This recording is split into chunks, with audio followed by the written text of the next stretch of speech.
Unified 911, anong matutulong namin sa'yo? Anya ti maitulong mi ken kapo. Anong may tatabang ko sa Unsay inyo? akong Magandang araw, bagong Pilipinas. Ako ang inyong alagadang batas, tagataguyod ng Balitang Pulis. Ako po si Patrolman Edwin Baris. Maghahatid sa inyo ng tamang balita, kwento ng pulis at serbisyo para sa mamamayan. At ito ang PNP News Online. Ang pangunahing balita ng Police News Network, alagadang batas, tagataguyod ng Balitang Pulis.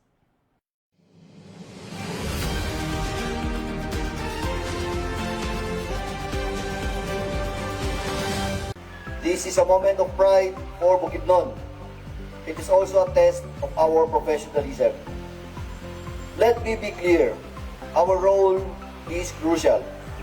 We are not just maintaining peace and order, we are safeguarding the image of a safe, disciplined, and welcoming province. Every deployment, every checkpoint, every interaction with the public reflects who we are as police officers. Matagumpay na naidaos ang Kaamulan Festival 2026 sa probinsya ng Bukidnon, isang selebrasyon ng kultura at pagkakaisa ng mga katutubong tribo. Ngunit sa likod ng makulay na pagdiriwang, kapansin-pansin ang tahimik, ngunit matinding sakripisyo ng kapulisan na nagsiguro sa kaligtasan ng lahat. Ito ay sa gabay ng 4M core values ni Police Brigadier General Christopher N. Abrahano, ang maagap, marunong, magalang at maayos na serbisyo sa mga mamamayan. Sa bawat parada, street dancing at gabi ng kasiyahan, nakaantabay ang mga tauhan ng Bukidnon Police Provincial Office hindi lamang bilang tagapagbantay, kundi bilang pangunahing haligi ng kaayusan. Pinaigting ng kapulisan ang police visibility mula pa lamang sa pagbubukas ng festival kung saan personal pang nag-inspeksyon sa mga lugar ng aktibidad ang Provincial Director na si Police Colonel Oliver Soto Novales upang matiyak ang seguridad ng publiko. Sa kasagsagan ng street dancing competition noong Abril 18, masusing minonitor ng mga pulis ang galaw ng libu-libong kalahok at manonood upang maiwasan ang anumang insidente. Hindi rin nagpahuli ang kanilang presensya sa mga malalaking event tulad ng Celebrity Night at Pyro Music Festival kung saan nagsagawa sila ng mahigpit na seguridad at crowd control operations. Sa kabila ng pagod, puyat at matinding deployment, nanatiling naka-duty ang mga pulis upang masigurong ligtas ang bawat dumalo. Matapos ang selebrasyon, agad nagsagawa ng post-event debriefing ang pamunuan ng Bukidnon PPO bilang pagkilala sa dedikasyon at sakripisyo ng bawat personnel na naging bahagi ng matagumpay na pagdiriwang. Sa kabuuan, naging mapayapa at maayos ang Kaamulan Festival 2026. Patunay na sa likod ng makukulay na tradisyon at kasiyahan naroon ang hindi matatawarang serbisyo at sakripisyo ng kapulisan para sa kaligtasan at kapayapaan. Mula dito sa Police Regional Office 10, Bukidnon Police Provincial Office, ako ang iyong PNN Correspondent, Police Corporal Michelle Gulay Abatayo, alagad ng batas, tagataguyod ng Balitang Pulis. Pagpapatibay ng ugnayan sa komunidad, bagong Police Community Precinct ng Tadjan nabuksan. Pinalakas ng Tadjan Municipal Police Station ang pakikipag-ugnayan nito sa komunidad sa pamamagitan ng inaugurasyon at pagbabasbas ng bago nitong Police Community Precinct sa Sitio Tumpakan, Barangay Kagubatan, Tadjan Mountain Province noong April 17, 2026. Inilalapit ng bagong PCP ang serbisyong pulisya sa mamamayan. Pinapabuti nito ang accessibility, pinapabilis ang oras ng pagtugon at pinatitibay ang tiwala sa pagitan ng pulisya at komunidad. Magsisilbi itong pasilidad sa 6 na barangay at ito ay ang Kadadanan, Dakudak, Lenga, Pandayan, Kagubatan at Banaaw ng Tadjan. Malugod naman na tinanggap ni Mayor Consuelo Masweng, mayor ng Tadjan, ang bagong PCP at ipinahayag ang kanyang buong suporta. Aniya, mas may lalapit nito ang serbisyong pulisya sa komunidad at mapapalakas ang kampanya sa impormasyon at edukasyon. Binigyan din naman ng pulisya ng Mountain Province na hindi kayang mag-isa ang pulisya sa pagpapanatili ng kapayapaan. Hinimok ang komunidad na makibahagi at makipagtulungan. Ipinahayag ng opisyal ng barangay at munisipyo ng Tadyan ang kanilang pasasalamat at suporta. Binigyan din nila ang kahalagan ng binadang at tinulong sa pagbuo ng isang mas ligtas at mas maunlad na Tadyan. Mula dito sa Bontoc Mountain Province, ako ang inyong PNN correspondent, Police Corporal Marjorie Ngitiw, alagad ng batas, tagataguyod ng Balitang Pulis. Muling pinatunayan ng Abra Police Provincial Office sa pamumuno ni Police Colonel Charles L. Dumalig, Provincial Director, katuwang ang iba't ibang ahensya ng pamahalaan sa pagkikiisa at pagsasagawa ng Retold Community Support Program, RCSP o Servisyo Caravan, nito lamang ika-21 ng Abril taong kasalukuyan upang ilapit ang mahalagang serbisyo sa komunidad. Sa Barangay Malapao, Langiden, matagumpay na naisagawa ang aktibidad sa pangunguna ni Police Major Francisco Oben, Chief Picadu, katuwang ang RHU, MLGOO, LGU, Information Office at DOH kung saan tampok ang paghahatid ng police clearance processing, libreng gupit, medical at dental mission para sa mga residente.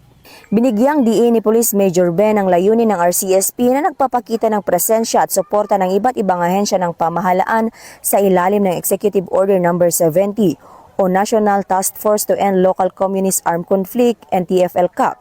Hinimok niya ang mga residente na lubos na pakinabangan ang mga serbisyong hatid ng pamahalaan para sa mas maayos at mapayapang kinabukasan.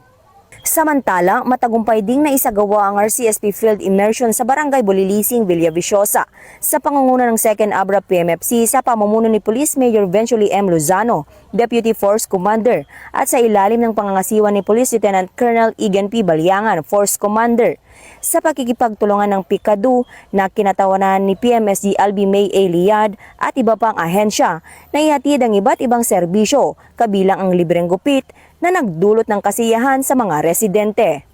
Nagtapos ang programa sa pamamahagi ng sertipiko ng pagkilala sa mga ahensyang aktibong nakilahok sa nasabing aktibidad. Layunin ng RCSP na palakasin ang kamalayan ng mamamayan, lalo na ng kabataan, laban sa iligal na droga, terorismo at insurhensya at hikayatin ng aktibong partisipasyon ng komunidad tungo sa mas maunlad, maayos at mapayapang probinsya. Mula dito sa Abra Police Provincial Office, ako po ang inyong Police News Network Correspondent, Patrolwoman Maria Ella Garcia, alagad ng batas, tagataguyod ng Balitang Pulis. Bagong PNP para sa bagong Pilipinas, serbisyong mabilis, tapat at nararamdaman. Arestado ang isang lalaki na kabilang sa top 3 regional most wanted person sa kasong rape, 2 counts sa isinagawang operasyon ng Isabela Police Provincial Office nitong Abril 20, 2026. Kinilala ang suspek na si alias Makoy, 33 anyos, magsasaka at residente ng Barangay Villaluz, Benito Soliven, Isabela. Siya ay nadakip sa bisa ng warrant of arrest na inilabas ng korte nang walang inirekomendang piyansa para sa kanyang pansamantalang kalayaan. Pinangunahan ng operasyon ng Benito Soliven Municipal Police Station, katuwang ang iba pang unit ng PNP. Matapos ang pag-aresto, isinagawa ng Benito Soliven Municipal Police Station ang kaukulang dokumentasyon bago iharap ang suspek sa hukuman para sa nararapat na proseso. Ayon kay Police Colonel Manuel Bayani Bringas, Provincial Director ng Isabela PPO, patunay ito ng patuloy na pagtupad ng kapulisan sa kanilang tungkulin upang mapanatili ang kaayusan at kapayapaan sa lalawigan. Bahagi ito ng pinaigting na kampanya ng PNP laban sa kriminalidad sa ilalim ng direktiba ng Chief PNP. Mula dito sa Isabela Police Provincial Office, ako po si Police Corporal Sara Jane P. de la Cruz, ang inyong tagapaghatid balita. Bagong PNP para sa bagong Pilipinas, serbisyong mabilis, tapat at nararamdaman. Pagiging pulis ka naman, anong sasabihin mo sa papa mo kung ngayon pulis ka na kung sakali? Nagawa ko na yung pangako ko sa'yo. Update po muna tayo para sa PNP Recruitment 2026 at syempre kasama pa rin natin si Patrolman Bongo. So sa palagay mo, ano yung dapat asahan ng PNP sa ating mga aplikante ngayong 2026? So yun nga partner, no, binigyan sila ng mahabang panahon para makapaghanda at sana itong ating mga aplikante ay may bigay nila yung best nila pagdating sa physical at saka yung syempre kailangan kumpleto rin yung mga dokumento nila. So Alamin po natin ang pahayag naman ng PRSU NCR para sa araw na ito. Araw na to, ito yung kanilang checking of documents, no. Ito yung secondary at saka primary documents nila na kung talagang sumunod sila doon sa mga requirements na nakalagay doon sa ating recruitment process. Ang kanilang in-applyan ay yung attrition quota. So, without the ad hoc recommendation, hindi sila makakapag-proceed dito. So, saka pa lang tayo mag-start pag ng BMI kung kumpleto yung bawat recommended ng bawat stations, kung okay yung kanilang mga requirements na pinasubmit, ito ay checking lang ng kung sumunod sila o hindi. So sir, meron ba tayong na-encounter na primary na nangyayari kung saan nakakaproblema yung ating mga police applicants sa pagpasa ng mga dokumento, sir? Meron. For example, ang dinala ni dito ay lahat ay original copy ng mga kanilang documents, which is dapat ay authenticated ang isasubmit nila, no? Maliban sa PSA. Lahat yon ay authenticated, tapos dapat nakatabing. So, Sir, doon sa mga kalimitang mga tanong ng mga police applicants, sir, yung mga konting pagkakamali sa mga dokumento tulad ng birth certificate, nagkamali ng isang letra o dalawang letra, o sa birth date ng ating mga police applicants, meron ba itong possible na maging dahilan para hindi may pasok yung kanilang mga dokumento, sir? binibigyan naman sila ng chance pag once yung ginamit na lang pangalan, ay same din naman doon sa bibigyan sila ng chance na i-apply yun sa local registry. Ito ang announcement sa ating mga police applicants na napakainit, magdala ng tubig, ano dapat nilang gawin, sir? Dito sa NCR, so kailangan nilang tulungan yung sarili nila, no? At lahat naman yan ay lalo na pag-start ng BMI natin by Monday. So pinadadala namin sila ng magbaon na sila or magdala sila ng maraming tubig. For checking of documents lang ito, kailangan binigyan sila ng time kung kailan na pwedeng i-submit. Yung may mga kulang, either bukas or before ng BMI. So, sa araw na ito, sir, anong distrito po yung nagpunta, sir? Lahat dito ay from Southern Police District kasi medyo madami sila. So, meron pa tayong bukas, sir?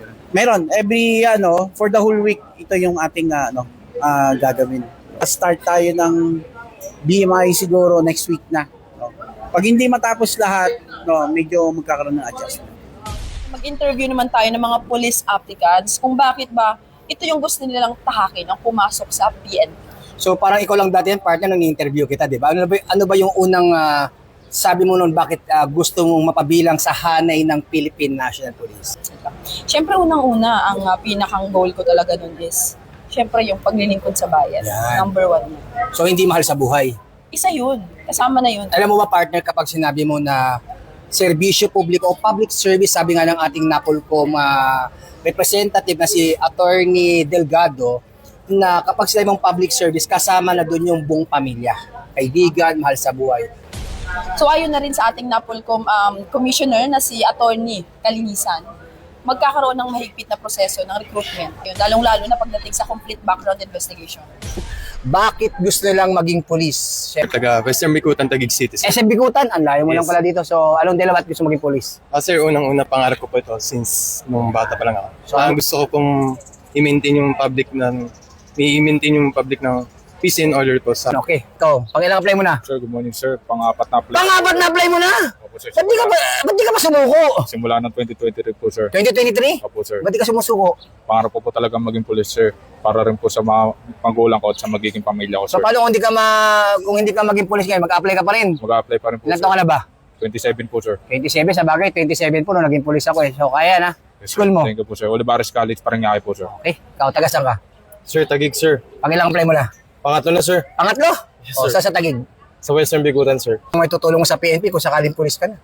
Sir, matutulong ko po sa PNP is yung pagiging creative ko po. And I have also a technical skills na makakatulong po bilang police applicant or police pagdating ng araw. Sir. Okay. O, ikaw, taga saan ka? Taguig sir. Taguig sa Taguig. Sa Santa Ana. May asawa na? Wala po. Pang-ilang apply na? Pang-pito. 7? 7 apply na, hindi pa rin sumusuko. So ano nagbibigay siya ng lakas ng loob para hindi sumuko sa pag-apply bilang sa pulis? Inspirasyon ko po sir yung pamilya ko. 10 po kasi kami magkakapatid. 10? Pangilan ka? Pang-siyam po. Pang-siyam? Opo. Yung tatay ko po kasi dating barangay tanod. Sa yung may kapatid po kong abogado at sundalo po. Yan. So anong mensahe mo? Anong inspirasyon mo sa mga police applicants na unang apply pa lang, dalawa sumusuko na para at least tulungan mo silang abutin yung kanilang pangarap? Yan. Gawin lang inspirasyon yung pamilya, yung mahal natin sa buhay, saka tiwala lang sa sarili at merong tamang oras para sa atin. School mo nga pala ulit? Christian Polytechnic Institute of Catanduanes. Yan. Saan ka una nag-apply? Dito po sa Camp Crame. Camp Crame, sunod? Camp Crame po. Dalawa? Sunod? Tatlo? Dito na po lahat. NCR? Opo. Ilan ba sa NCR? Kailan yung huling apply mo dito? Last year po. Last year. Thank you po. Ikaw, Morning, sir. pangilang apply mo na? 5, sir. 5? Ba't di ka pa sumuko? Ang dami namang pwedeng trabaho, opportunity. Ba't di ka sumusuko sa pag-apply sa police? Kasi ito talaga yung gusto ko, sir. Yan. Yung failure, sir, na naranasan ko sa 5 taon. Naging, sir, katadagan ko para ipurso talaga yung gusto ko, sir. So anong ginagawa mo kapag hindi ka pa nakakapag sa PNP nakaraan? Anong trabaho? Trabaho ko, sir, security guard. Yan, shoutout mo yung mga tropa nating security na talaga namang 24 oras minsan ay hindi pa nare-reliebuhan pero kasabay din yan po mga kaibigan yung ating mga security guard, talagang ibang klase rin ng trabaho nila. Okay. Shoutout mo. Shoutout dyan sa mga kabady ko. Ganyan talaga.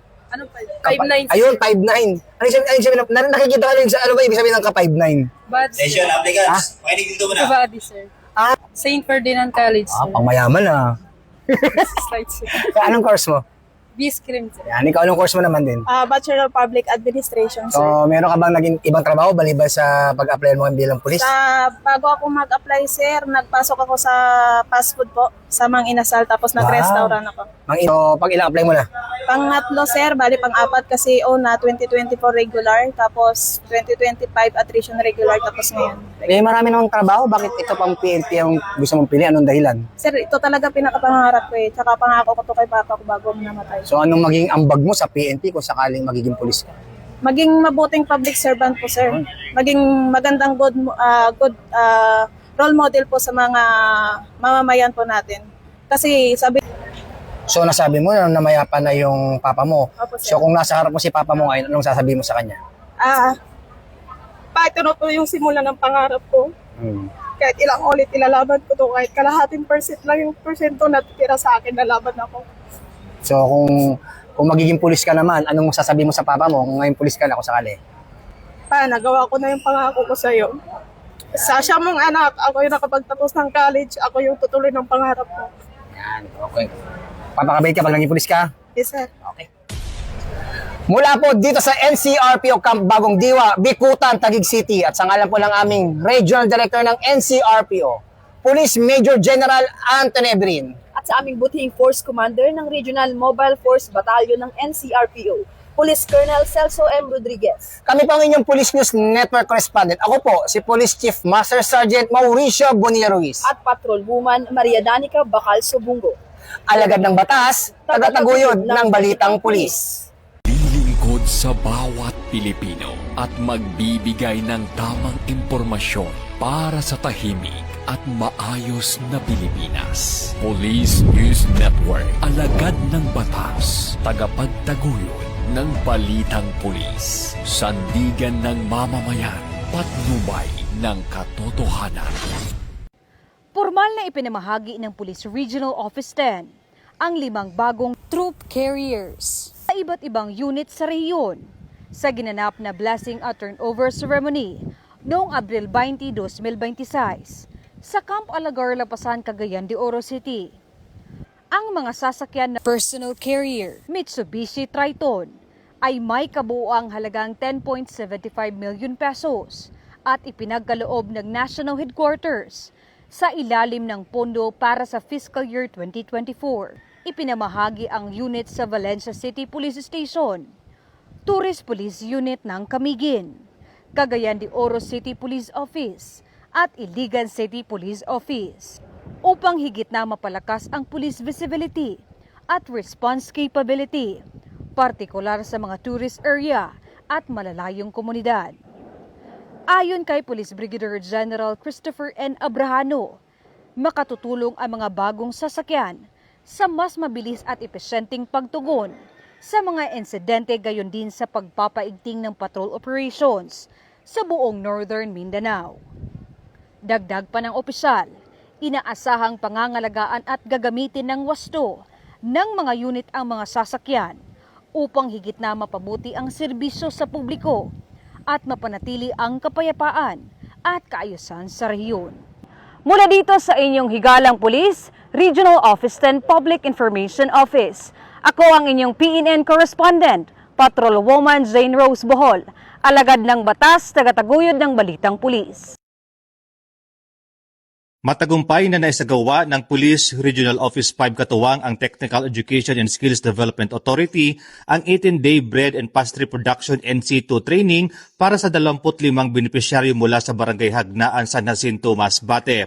Isinagawa ang programa bilang bahagi ng piniigting na kampanya sa community engagement at sustainable peace initiatives ng Kapulisang Bicol. Naging posible ito sa pamamagitan ng aktibong pagkipag-ugnayan ng RPSB team ng 502nd Maneuver Company, RMFP5 katuwang ang mga opisyal ng barangay na nagpapakita ng matibay na ugnayan ng kapulisan at lokal na pamahalaan. Layunin ng pagsasanay na mapalawak ang kaalaman at kasanayan ng mga benepisyaryo sa bread and pastry production upang mabigyan sila ng alternatibong pagkakakitaan at mapaunlad ang kanilang kabuhayan. Ang ganitong inisyatiba ay kaakibat ng PNP Focus Agenda, partikular sa pagpalakas ng community partnership at crime prevention sa pamamagitan ng socio-economic development. Sa ganitong paraan, hindi lamang seguridad ang pinagtitibay kundi pati ang kakayahan ng komunidad na maging produktibo at matatag laban sa mga banta. Ang aktibong partisipasyon ng Pro-5 ay patunay ng patuloy na pagpupursige nito sa ilalim ng pamumuno ni Police Brigadier General Erosito N. Miranda na may hatid ang serbisyong may malasakit sa komunidad. Ipinapakita rin ng programa ang diwa ng bayanihan at whole nation approach sa pagsusulong ng kapayapaan at kaunlaran. Sa pamamagitan ng mga programang pangkabuhayan, pinatitibay ang layunin ng bagong PNP para sa bagong Pilipinas, isang ligtas, mapayapa at maunlad na pamayanan na may serbisyong mabilis, tapat at tunay na naramdaman ng mamamayan.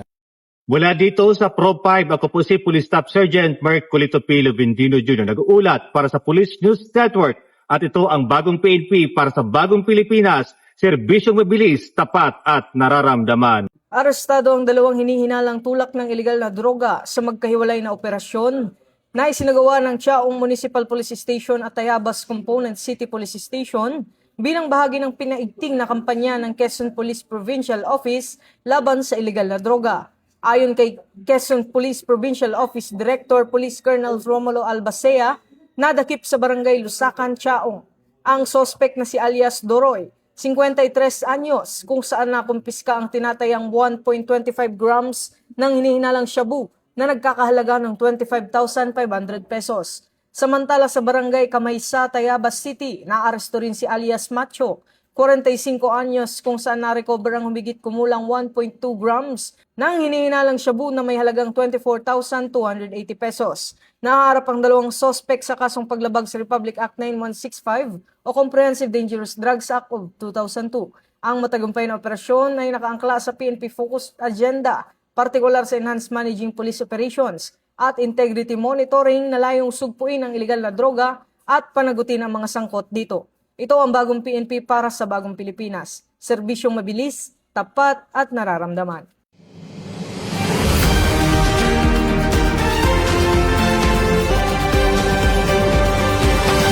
Nasabat ng pulisya ang mahigit 24.7 milyong halaga ng ilegal na droga at naaresto ang 15 sospek kabilang ang 12 high-value individual sa serye ng anti-drug operation sa Cordillera noong ika-18 hanggang 19 ng Abril.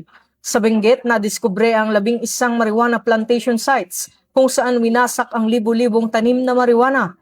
May mga karagdagang taniman ding natagpuan sa Mountain Province at Kalinga. Samantala sa Baguio City, naaresto ang 12 high-value individual sa isang search warrant operation habang may mga nadakip ding street-level individuals sa hiwalay na operasyon. Nahaharap ang mga sospek sa kasong paglabag sa Comprehensive Dangerous Drugs Act of 2002. Sa pagpapatuloy ng kampanya, paiigtingin pa ng PNP ang anti-drug operations at hinihikayat ang publiko na makipagtulungan upang tuluyang masugpo ang ilegal na droga sa komunidad. Ito ang bagong PNP para sa bagong Pilipinas, serbisyong mabilis, tapat at nararamdaman.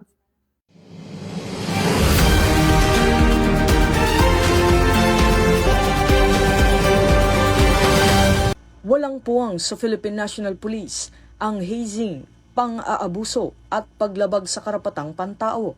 Ito ang paninindigan ng organisasyon kasunod ng pagsasampa ng kasong kriminal laban sa mga sangkot sa hazing incident sa Philippine National Police Academy noong 3 ng Abril.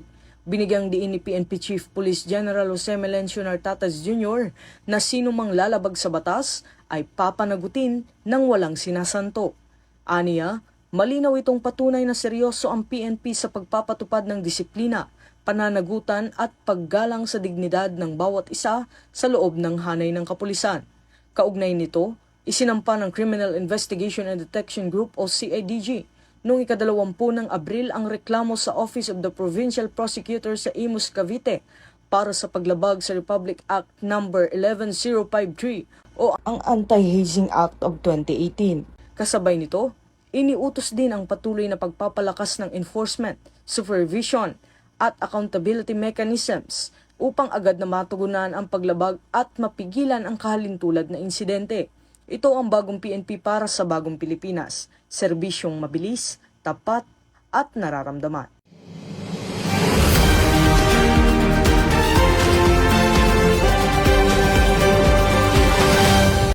Muling nagbunga ang pinagsanib na operasyon ng pulisya at militar matapos makarecover ng mga pampasabog at bala sa barangay Coco Cabitan, Bulan, Sorsogon. Dakong alas 11:40 ng umaga noong nakaraang Abril 21 taong kasalukuyan. Pinangunahan ang operasyon ng 2nd PMFC ng Sorsogon PPO sa ilalim ng Revitalized Police Barangay o RPSB Team Kadandanan. Katuwang ang Civil Military Operations Team ng 22nd Infantry Battalion ng Philippine Army, kasama ang kanilang intelligence units at ang Bulan Municipal Police Station. Sinagawa ang operasyon kasunod ang impormasyong ibinahagi ng isang concerned citizen hinggil sa umunoy pagtatago ng mga pampasabog at bala sa naturang lugar. Sa isinagawang clearing at search operation, na-recover ang isang Claymore Improvised Explosive Device o IED, 2 anti-personnel IEDs, 4 na rifle grenades at mahigit 164 na bala ng kalibre .30. Agad namang isinailalim sa mahigpit na seguridad ang mga nakuhang mga pampasabog at mga bala. Sa kasalukuyan, nasa kustodiya ito ng 22nd Infantry Battalion, 9th Infantry Division ng Philippine Army para sa tamang dokumentasyon at disposisyon. Ayon kay Provincial Director Police Colonel Alex C. Daniel, ang matagumpay na operasyong ito ay patunay ng matibay na ugnayan ng pulisya, militar at komunidad sa pagsugpo sa terorismo at kriminalidad. Dagdag pa niya, magpapatuloy ang pinaigting na operasyon at intelligence monitoring upang tuluyang mapuksa ang mga banta sa kapayapaan sa lalawigan. Mula dito sa Sorsogon Police Provincial Office, ako po si Police Corporal Chris Gupela para sa Police News Network. At ito ang bagong PNP para sa bagong Pilipinas, serbisyong mabilis, tapat at nararamdaman. At yan ang mga balitang nakalap ng ating mga PNN correspondents mula Luzon, Visayas at Mindanao. Bago tayo magtapos sa ating programa, narito ang ilang tips ngayong tag-init. Una, dalasan ng pag-inom ng tubig. Dahil nakakapawis ang init, mahalagang manatiling hydrated upang mapanatiling maayos ang temperatura ng iyong katawan at makaiwas sa mga heart-related illnesses gaya ng heat stroke. Magdamit ng mga kasuotang may manipis at komportableng tela. Iwasan ang mga kasuotang masisikip at may makapal at mabigat na tela gaya ng maong at leather dahil natatrap ng mga ito ang init sa pawis sa katawan. Gumamit ng payong, pamaypay o sombrero kapag lalabas ng bahay. I-ready ang mga pananggalang sa init. Ugaliing magdala ng mga kagamitang makapagbabawas ng init sa inyong nararamdaman. Iwasan ang pagbibilad sa araw kahit may pananggalang sa init. Hanggat maaari ay umiwas sa matagal at direktang pagbibilad sa araw. Kung nasa labas, sikaping manatili sa mga lugar na may lilim. Manatiling ligtas sa mga ka-PNN sa kabila ng banta ng mainit na panahon. Sakaling may emergency, idaya lang ang 911 sa inyong mga telepono. At ang inyong pulis at iba pang sangay ng pamahalaan ay handang tumulong sa inyo.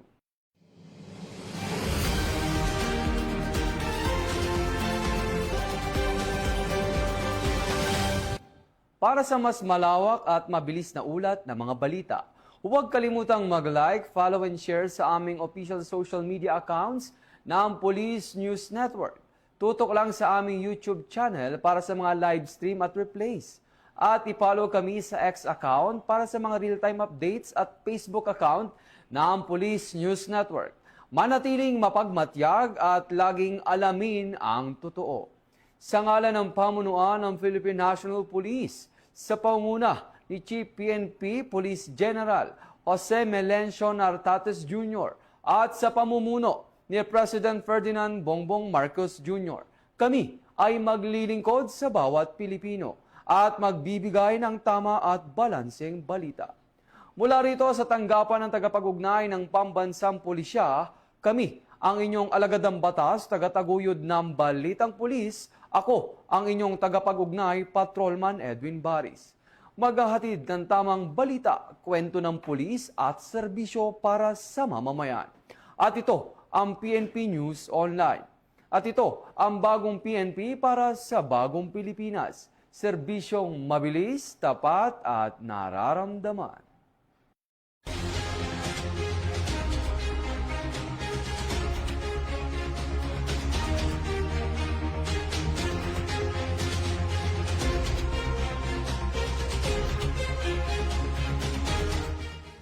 Police News Network, alagad ng batas, tagapagtaguyod ng balitang pulis.